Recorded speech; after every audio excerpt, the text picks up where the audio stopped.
Pessoal, devido à quantidade de pautas bombas que aconteceram no final da tarde de ontem e hoje, inclusive envolvendo o senador Marcos Duval, não deu para mim abordar outras pautas que eram necessárias. Então, talvez até um pouco atrasada, mas bem esclarecida para que você entenda agora. Eu não consegui falar do caso do Bismarck, tá? Não sei se você já viu o Bismarck ou conhece o Bismarck da atuação dele no canal Hipócritas, que é comediante. Pois é, ontem o ministro Alexandre de Moraes concedeu a liberdade ao youtuber preso por suspeita de envolvimento em atos de 8 de janeiro.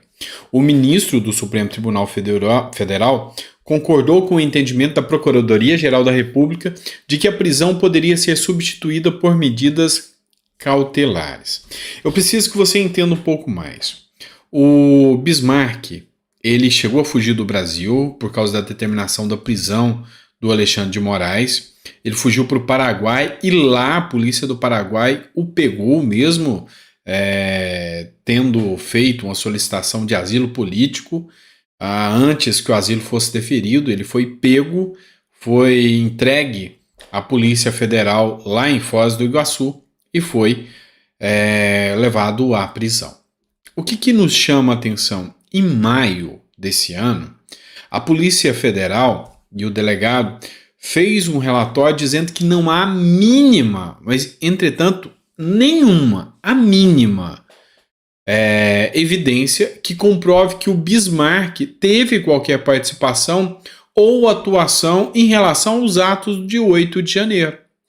A única coisa que o Bismarck fez foi tecer críticas, fez uma carta onde criticava muito o Supremo Tribunal Federal e outras instituições, mas não teve qualquer participação nos atos de 8 de janeiro.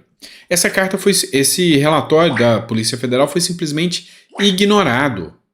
E mesmo assim, ele se manteve na prisão, tá? Preso desde fevereiro, se eu não me engano. E esse relatório foi em março. Entretanto, ainda no dia 29 de março, o Procurador-Geral da República fez um relatório solicitando que ele fosse posto em liberdade.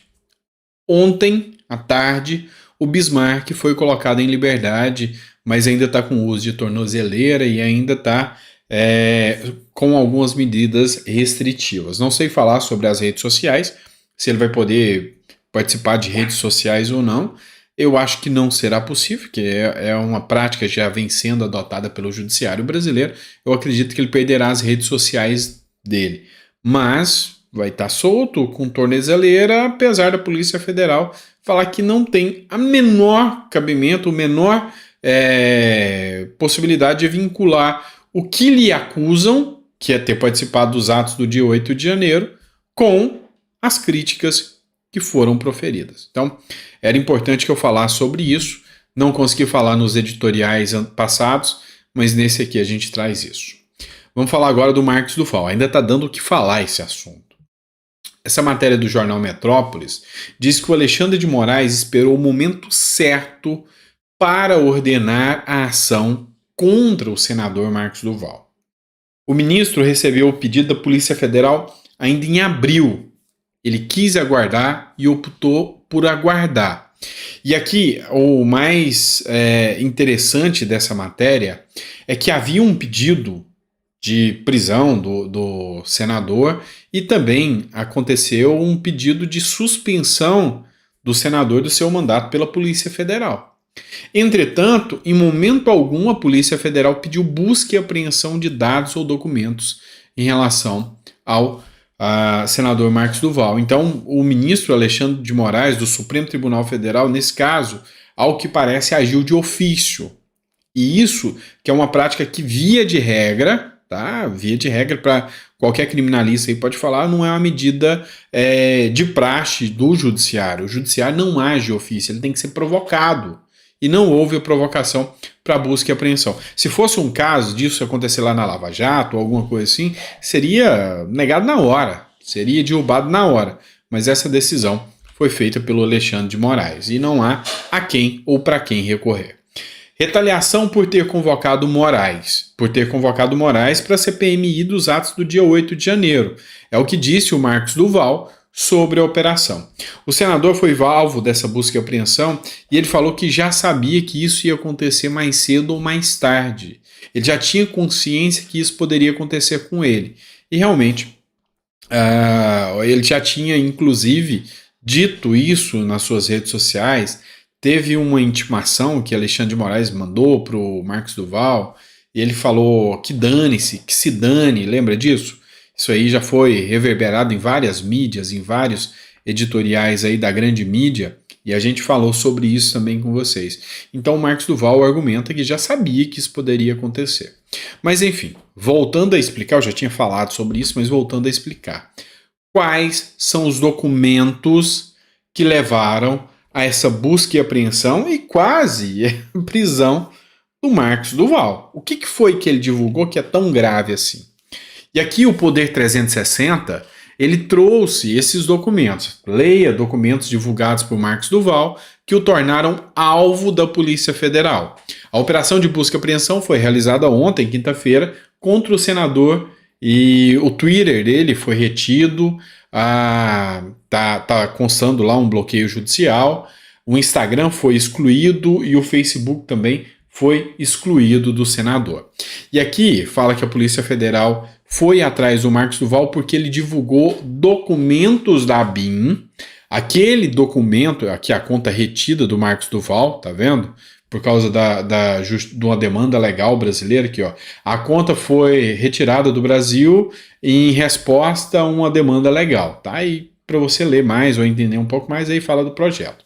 Aqui, do processo. Aqui estão os documentos, tá, que foram entregues, foram publicados nas redes sociais pelo Marcos Duval e que fizeram com que ele fosse alvo dessa busca e apreensão. Ou seja, o que mais de documento Marcos Duval tinha em mãos? Essa era a preocupação do ministro Alexandre de Moraes. É isso que é o objeto da busca e apreensão. Será que além desse documento tinha mais? Porque foram publicadas 4 páginas de um documento que tinha 5. O porquê a última página não foi publicada? Qual o motivo? E haviam cópias, mas alguém foi informado desses documentos? Alguém do Senado também tem esses documentos? Tudo isso é coisa que vai ser divulgado ainda nos próximos dias. Olha só o que o documento dizia aqui, ó.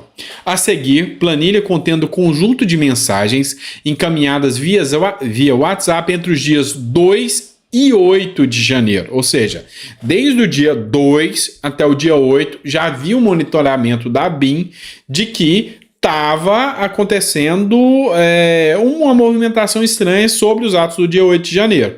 E foram enviados para membros do Sistema Brasileiro de Inteligência, SISBIN, da Célula Integrada de Inteligência e Segurança Pública do Distrito Federal, ou seja, o Distrito Federal sabia, o grupo do CII-CSP, ou seja, a Segurança Pública do Distrito Federal, no WhatsApp, foi criado no dia 7 de janeiro de 2023 e com a participação de representantes das seguintes instituições.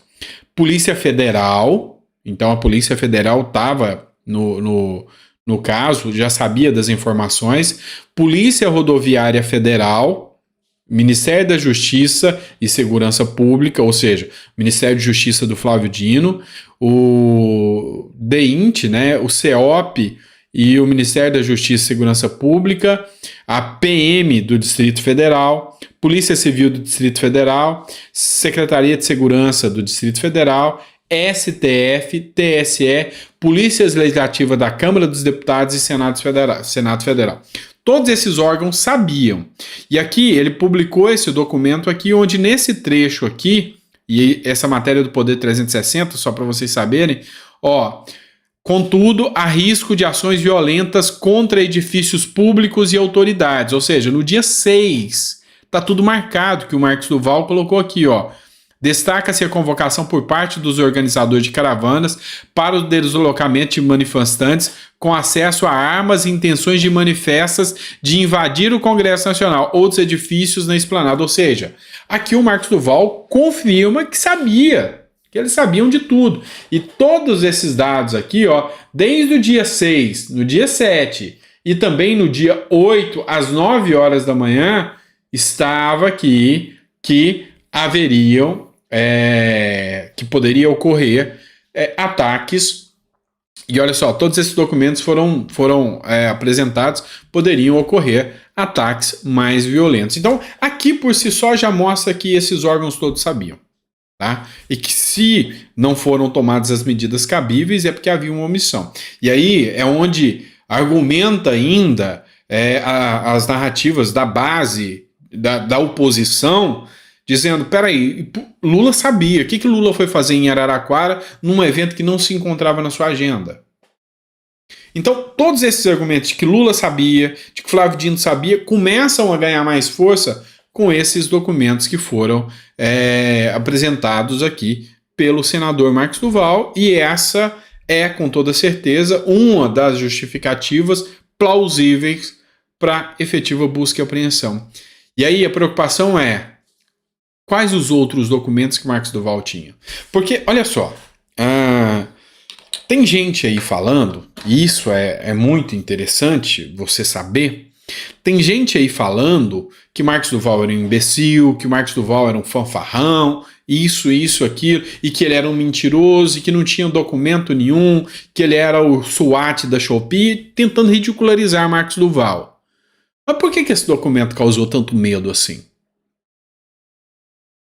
Esses documentos são oficiais ou não? Porque se ele está alertando há muito tempo, eu tenho documentos, e estou esperando o momento certo para entregar. Será que cabe ridicularizar ele assim mesmo? Porque tá aí o documento. Então, hoje mesmo recebi um bobo aí, me mandou um negócio da UOL aí, e onde tá lá o cara ridicularizando Marcos Duval. Peraí, fala sobre esses documentos. Esse é o grande ponto. O que o povo brasileiro quer? Saber o que efetivamente aconteceu. Se foi Bolsonaro, que responda por isso. Agora, se foi o governo Lula, que responda por isso. Isso é democracia, isso é a observância do Estado democrático de direito, isso é a observância do devido processo legal, e isso é a publicidade, ou seja, poderia o sistema fazer atividades escusas, escondidas do povo brasileiro, que é o real pagador dos impostos? Pois é, se tem uma coisa que o brasileiro já não tem, e tem estudos que comprovam isso, é confiabilidade nos representantes da nação. Então, tá complicado, né? Tá bem complicado. E aqui vocês conseguiram perceber que a documentação tá aí vasta, informando desde o dia 6 que foi feita a notificação e a informação. Agora, como esses documentos vão ser recepcionados pela Justiça, como vai ser recepcionado pela própria CPMI dos atos do dia 8 de janeiro, que até agora não falou nada sobre isso. E a gente, lógico, está aguardando para ver o resultado de tudo isso. A gente quer saber só a verdade, nada mais do que a verdade. Tá bom? Grande abraço, fica com Deus e até o próximo editorial. E saiba que é sempre um prazer estar aqui com você. E a gente está aqui para sempre trazer as informações para vocês. Grande abraço.